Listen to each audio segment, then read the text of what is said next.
present the official release or briefing of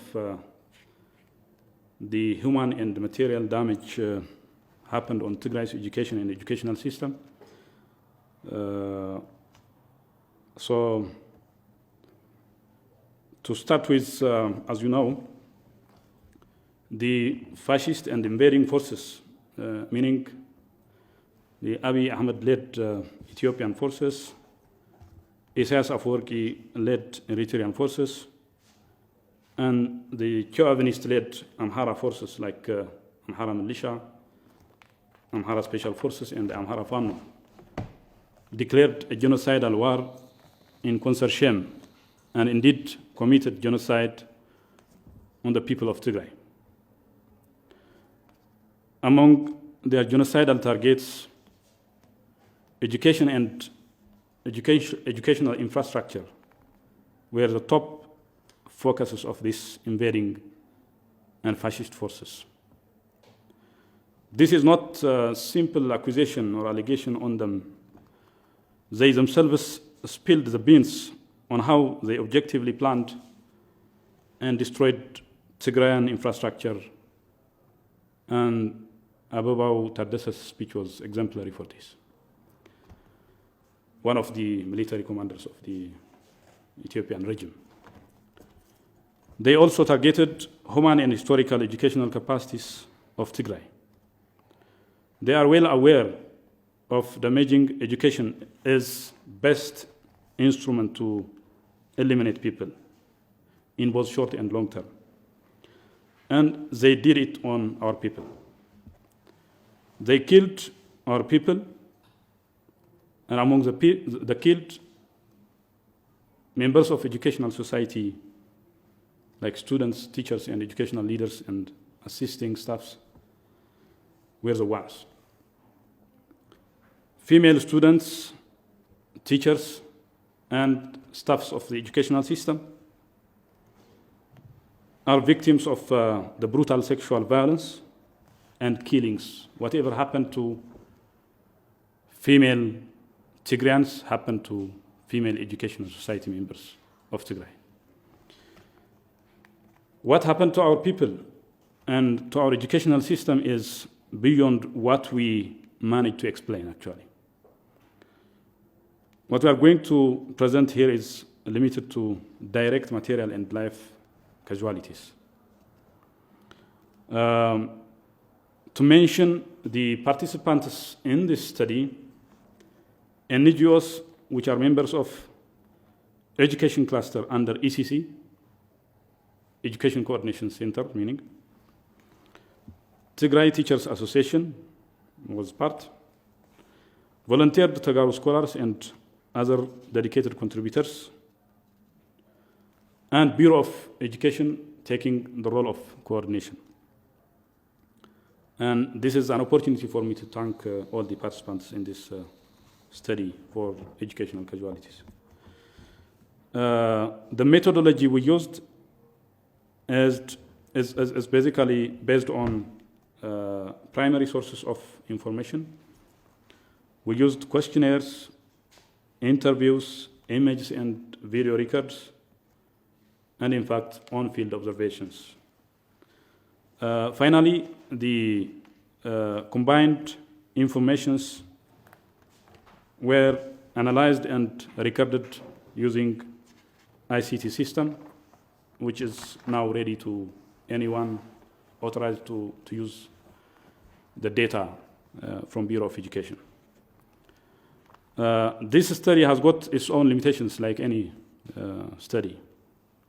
Among the limitations, this data shall be known that it is limited to September 2014. We analyzed this report based on the data up to September 2021 in the European calendar, actually. So damages happened after that are not entertained, so they need separate study. And it also excludes Western zone because it's not accessible because it is under the invaders' administration. In fact, few areas under Eritrean forces and certain areas under security threats, which are situated around the borders of Amhara and the lakes. And some of them, we couldn't manage to get information. After we studied, we couldn't get the feedback from a few of the areas because of the highest limitation in communication, because we don't have fuel after some time. And it actually excludes governmental and non-governmental higher education institutions and Tibet. Tibets may study separately their own, and the higher education is the same, and private higher education institutions the same. So we don't include them. Again, this report do not address, though it is obvious as an implied effect, but we don't address the socio-economic implications, the psychosocial implications, and even the monetary estimations are not addressed. All the repercussions after the damage are expected to be studied using professionals and dedicated institutions separately. Here, I want to stress that this is a first-level draft report in terms of coverage and time, space coverage and time coverage, because of the reasons I mentioned earlier. So it needs revisiting, again studying and revitalizing the report to include the latest casualties happened in the education and educational system of Tigray. Regarding coverage of the study, it covers 6 zones: the South Zone, Southeast, Maqala, Eastern Zone, Central Zone, and Northwest Zone. We tried to assess 2,054 schools under the mentioned accessible zones. And among the accessible areas, 91.3% of them are included in this report. The ones which are not included are left because of many things I mentioned earlier, including the communication problems. And we also covered 2 educational colleges, Adwa and Abi Adi Education College. Before I directly pass to the immediate damages reported here, it's good to see the status of the educational system in Tigray during 2020. During 2020, we had governmental and non-governmental schools, primary schools, 2,221, and 271 secondary schools, 2 teachers' colleges, and we had enrolled students amount to 1,464,385, with gender parity index 0.99. Almost half of the population of the students were the gender parity between female and male. Number of teachers and educational leadership we had during 2020 was 46,598. According to estimations by Statistics Agency, Tigray could enroll 1.7 million students in this academic year, 2021-2022, had things went normal. No aggression, no other problems. But we obviously know aggressors aggressed us and practiced many problematic issues which amount to genocide. And we had 2 years backlog of no enrollment, and no graduation. So assuming this, we could have enrolled, had we reopened the schools completely from grade 1 to 12, we could have around 2 million students in schools today, which is impossible to manage it now. Saying this, I want to directly go to the reports of the damage, which are mere figures, mere percentages. To start with, the lives lost from the educational society of Tigray: 1,911 students, 235 teachers and other staff members, including the academic leadership. Totally, 2,146 members of the educational society lost their lives during the aggression period, out of which 1,798 are female and 348 are male. This is a mere figure depending on the data we had till September 2021. Even before and after, we could have live casualties. We may have live casualties in different areas that we couldn't access and we couldn't get any information about them. We have people, including educational members of society of the education system in Tigray, fled to Sudan, and in IDPs, and probably in different inaccessible areas. So this number is limited to the information we had only.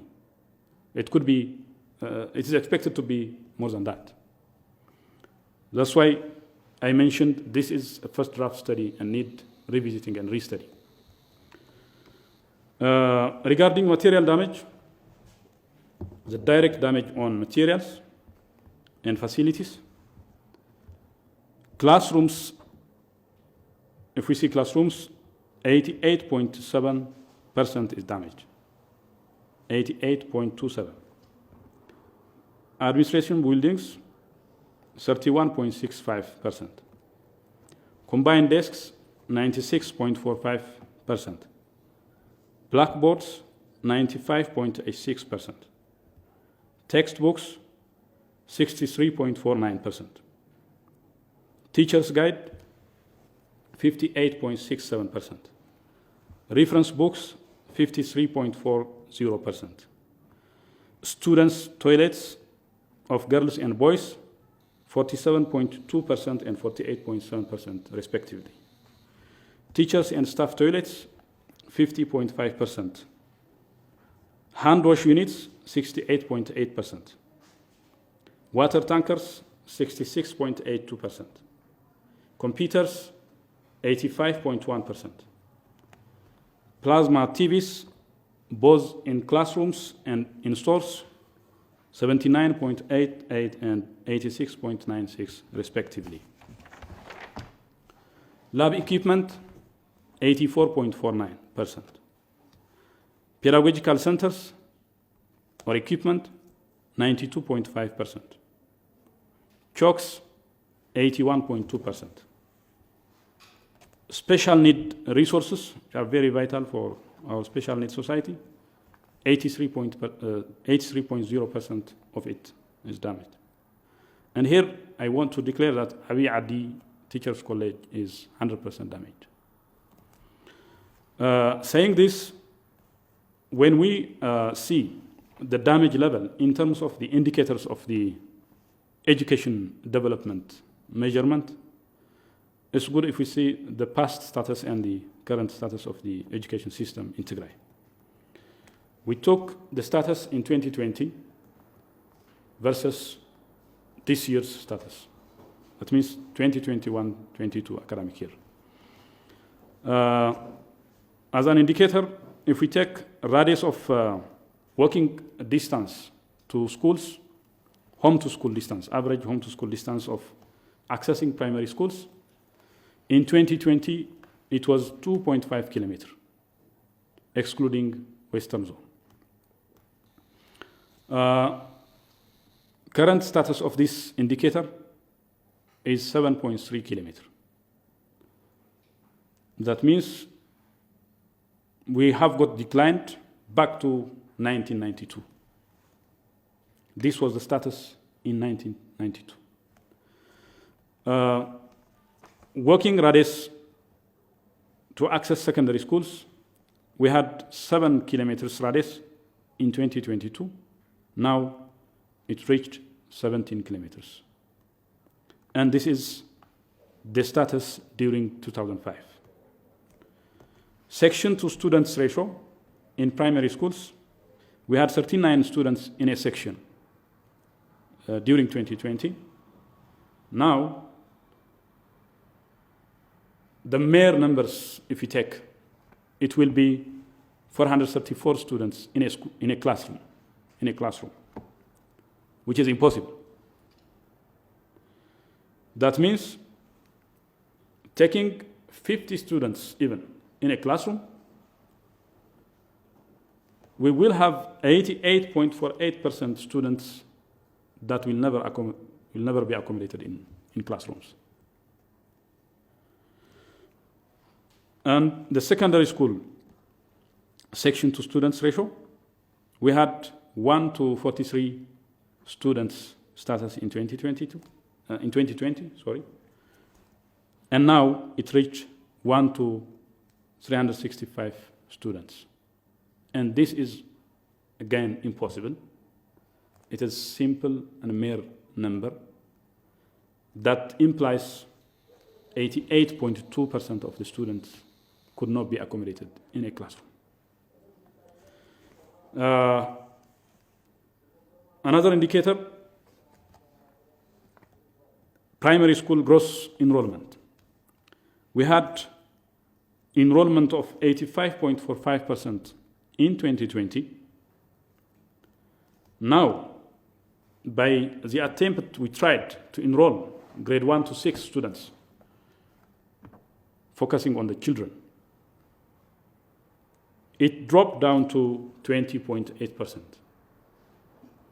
Even this 20.8% is getting down and down. Maybe after some time, we may even have zero enrollment because students are rolling out because of the siege, because of the hunger, the famine, continuing. And on top of that, the continued drone attacks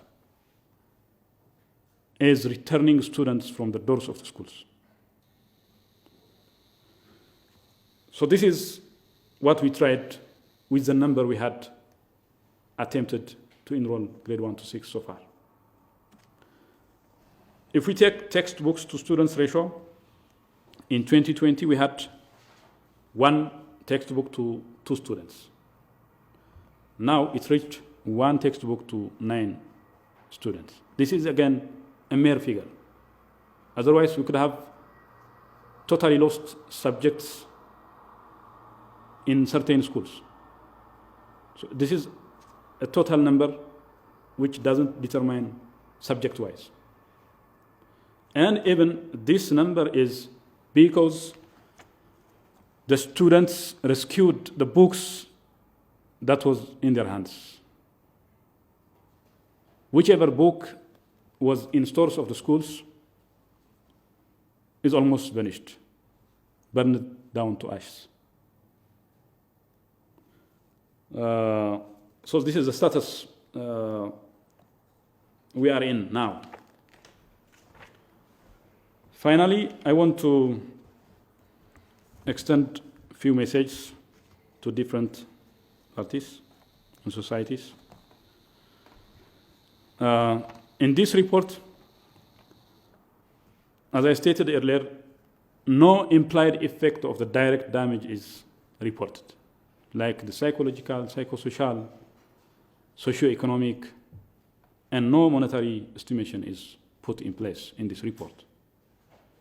then we demand different mandated institutions, scholars, professionals, to work on estimating the overall implied effects and meet the foreseeable demands of Tigray and Tigrayan educational society.